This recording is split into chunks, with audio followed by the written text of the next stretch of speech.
Mas eu continuo falando que elas são, na carteira assinada, como domésticas, mas para mim são as pessoas que secretariam na sua casa aí, né? Que sabem onde estão as coisas, que atendem o telefone, por que não, né? Um assunto, inclusive esse assunto que está presente em todas as casas, e esse assunto que eu vou falar agora interessa aos patrões, aos empregados, empregadas domésticas, porque cada vez menos as pessoas querem dormir no emprego. Na sua casa deve estar acontecendo isso também, né? E o número de diaristas cresce a cada dia. E hoje no Brasil há quase 5 milhões de empregadas domésticas fixas, aquelas que trabalham 3, 4 ou até a semana inteira na mesma casa.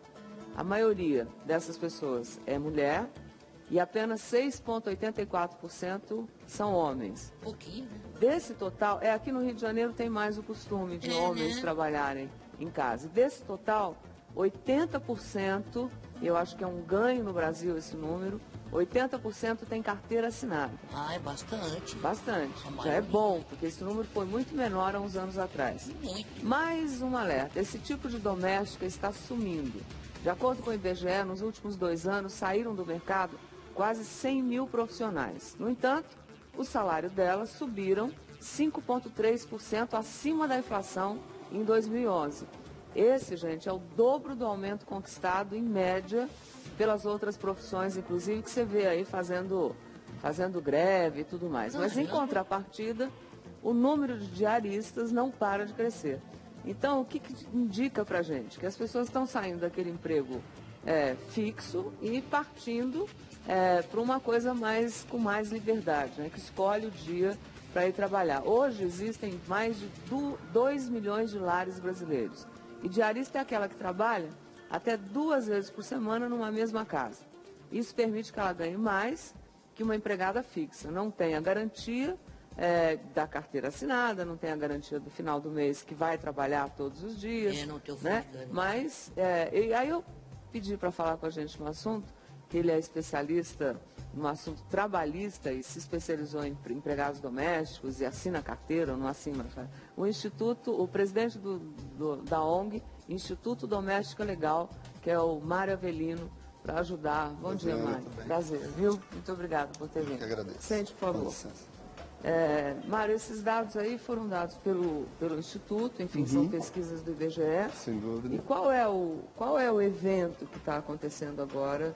E a vantagem ou não vantagem, já que a gente vai falar de carteira assinada, para o empregador e para a empregada de ter a carteira assinada? Bom, as vantagens são todas, porque nós temos uma lei desde 1972, então já são 40 anos que regulamenta o emprego doméstico, e o não cumprimento prejudica o empregador, uma possível ação trabalhista, pode chegar a uma situação extrema dele ter que indenizar o empregado de mais de 400 mil reais. Chega a isso. Pode chegar a isso. Quer dizer, uma ação daquela que não registrou, é mais barato registrar? Não há dúvida. E no mês a mês, Ana, o empregador que assina a carteira, ele paga menos do que quem não assina a carteira. Não entendi, porque não é assim que funciona. Não, mas nós vamos ver isso daí. Quando eu falo isso, é o seguinte. Quando você assina a carteira hoje, você tem até estímulo do próprio governo em deduzir, por exemplo, o INSS no imposto de renda. Tem uma então, parte, é uma vantagem, uma parte. O empregador hoje que não assina carteira, normalmente, ele se ilude. Se nós pegarmos os grandes centros, as grandes capitais, mesmo que você não assine carteira, você paga 13º, você paga férias, mas você... Mesmo sem carteira assinada. Mesmo sem carteira, porque hoje está cada vez mais difícil conseguir esse tipo de profissional. Então, porque a pessoa, pelo menos sem a carteira... Porque as pessoas, às vezes, não querem ser registradas também, tem o outro lado. Porque tem lá os 8%, você tem uma tabela, né, que você fez aqui? Isso, eu acho que a produção vai até depois demonstrar para a gente isso daí. Que paga-se 8%, mas 12% vai ser dividido com o empregado. O empregador ele entra com 12% e o trabalhador, o desconto dele em carteira, no pagamento varia de 8% a 11% de acordo com o salário que ele recebe. É igualzinho um trabalhar em uma empresa. Nesse demonstrativo aí que você fez pra gente, olha, tá no ar agora. Ótimo. O custo mensal legal, quer dizer, para quem assina a carteira. Sim. Se o salário fosse de 622, a gente não arruma empregado hoje com 622 O Rio reais. de Janeiro tem piso salarial que é 729 hoje. Então a gente não arruma isso.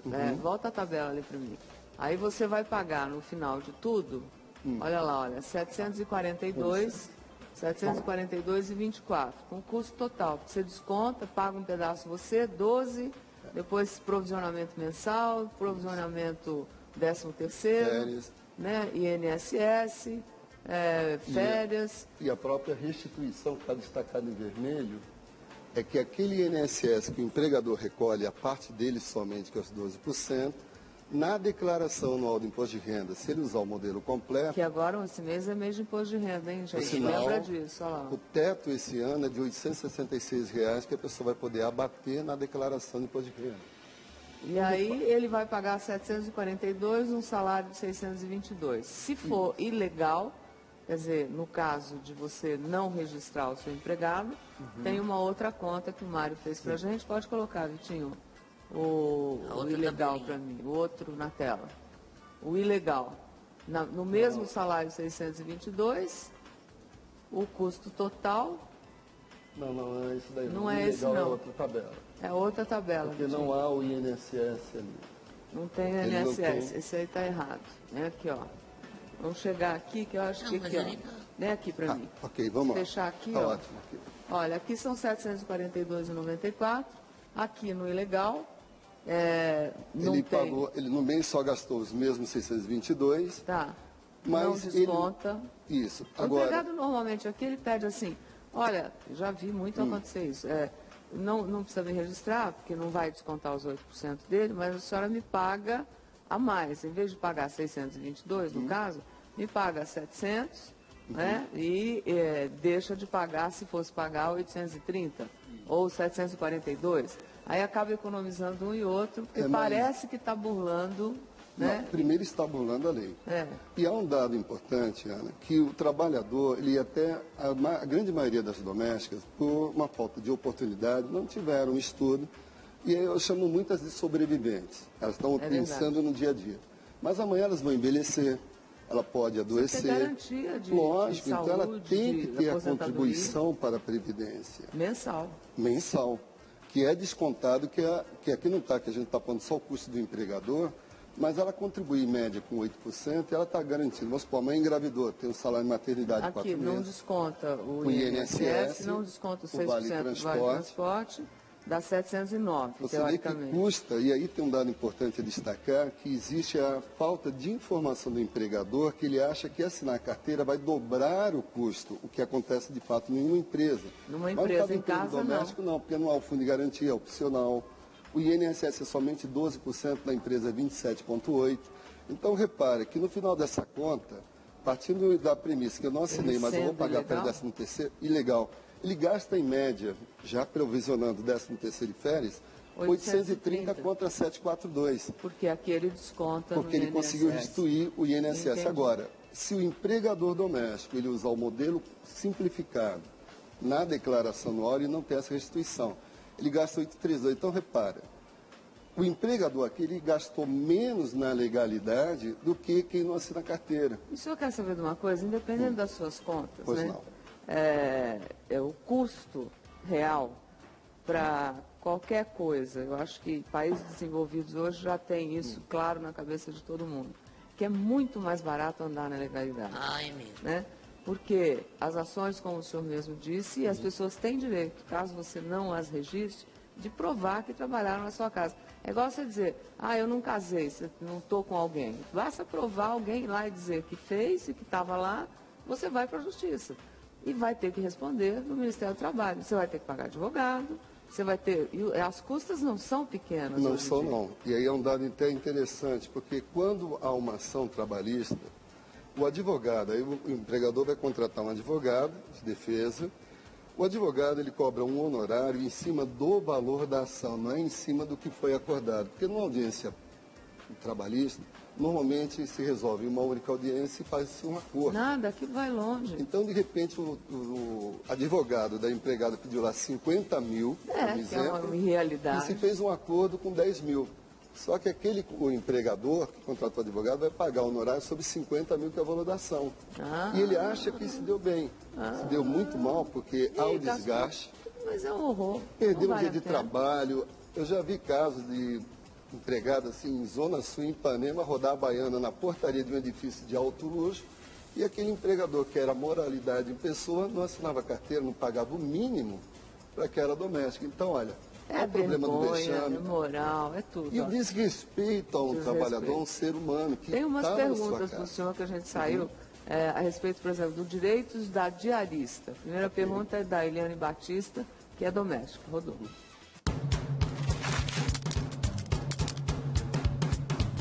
Meu nome é Elaine, eu trabalho uma vez, assim, a cada caso eu trabalho uma vez por semana e gostaria de saber quais são os meus direitos. Ok. Primeiro direito da diarista é receber no dia da diária, por isso ela é diarista, senão seria mensalista e vai ter vínculo, carteira assinada. Recebe todo dia que trabalha. Recebe por dia de trabalho. E é importante que aquele contratante, ao pagar, ela pegue um recibo. Dê um recibo, olha, a empregada assina um recibo.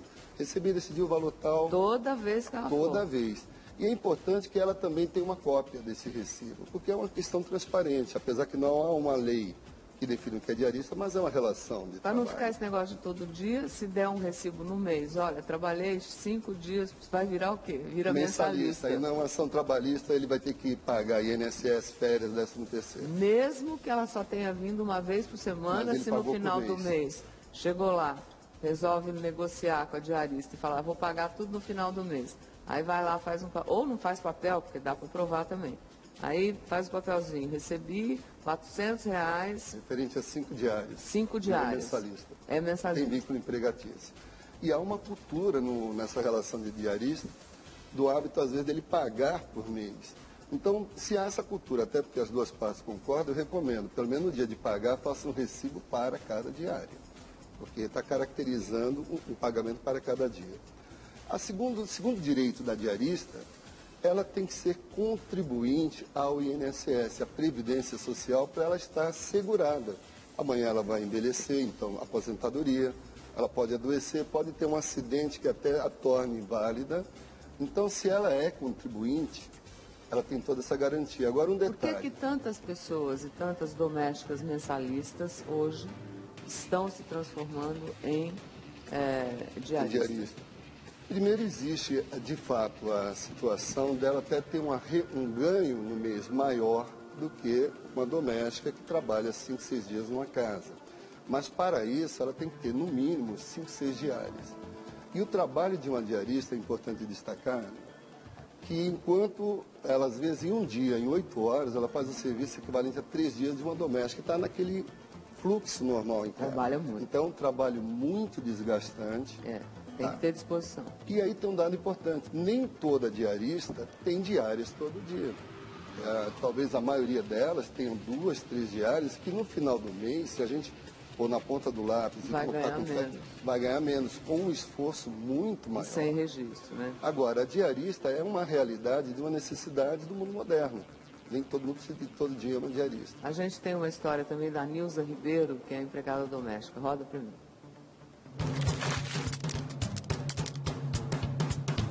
Queria saber se eu tinha direito de quando eu estava grávida da minha filha, eu fui mandada embora e não tive direito de nada. Será que é o certo que ela fez? Vamos lá. Ela não tinha carteira assinada. Primeiro, ela tem o direito a ir à justiça e reclamar. Então, ela vai ter direito a férias dos últimos 5 anos, tem direito a 13º dos últimos 5 anos. Numa rescisão normal, vai ter o aviso prévio, que é um mês de salário indenizado. E esse empregador ainda vai ter que regularizar todo o INSS do período que ela trabalhou, pagando a parte dele e a dela. O senhor fala assim, parece tão fácil, mas não, ela vai ter que constituir. Tão complicado isso, ela vai falar com quem? Existem os sindicatos de domésticas em vários estados. Aqui no Rio de Janeiro, como exemplo, nós temos o Sindicato das Domésticas. Ali no Rio Comprido, ela vai lá, eles têm advogados, até ela se associa, por exemplo. Nós temos a Baixada. Que provas ela tem que dar? Normalmente a prova dela, porque ela não tem carteira assinada, mas as provas numa ação ela vai ter testemunhas que haviam Durante esse período. Então, ela vai constituir um advogado. O que existe aí, é um parênteses, existe o que eu chamo, infelizmente, em alguns casos, de máfia de advogados domésticos. Também existe. São vamos coisas supor que que não ela tenha existem. direito, de fato, a 8 mil no total. Eles pedem 50 mil, justamente para fazer o acordo. Então, a doméstica, ela consegue tranquilamente um advogado que não vai cobrar nada dela, porque ele quer ganhar no honorário dele. Ele vai ganhar em cima do empregador, que é a parte. Estou falando que é mais fácil fazer certo. É verdade. Ó, tem, inclusive, esse livro não existe, como disseram hoje. Eu falei, não, como não existe? Está na assim? minha mão? Como é que não existe? Não, é que o Mário imprimiu, olha, muito obrigada, viu? É um site, ele imprimiu todas as informações do site, do futuro do emprego doméstico no Brasil, que é um trabalho que ele fez para a associação. E está aqui, olha, um belíssimo Caramba! trabalho. Ele imprimiu todas as páginas do site para me trazer. É um estudo imenso que comprova tudo isso que a gente está dizendo aqui, das vantagens de se legalizar, de um lado e de outro. Então, entra no site. Qual é o site? É domesticalegal.org.br/livro. Então, a pessoa baixa esse livro gratuitamente. Que bacana. Tá. E ele E tem se um informa formato, sobre a legislação. que é um livro eletrônico. Então, a pessoa vai até para o top. Por exemplo, quanto custa o trabalhador? Nós temos até no livro, por estado que tem peso, como São Paulo, Rio de Janeiro, Paraná. E é de graça entrando lá. Totalmente de graça, e ele é interativo. As pessoas podem comentar e ele vai sofrendo atualizações de acordo com o andamento. Por quê? Com a lei que muda e tudo mais. Isso. Então, nós temos a OIT agora, a convenção da OIT, que está muito especulado. Deus nos direitos. ajude. Muito obrigada. Mário, por Eu que favor, fique agradeço. sentado. Obrigada, parabéns pelo trabalho. Muito tá obrigado. bom?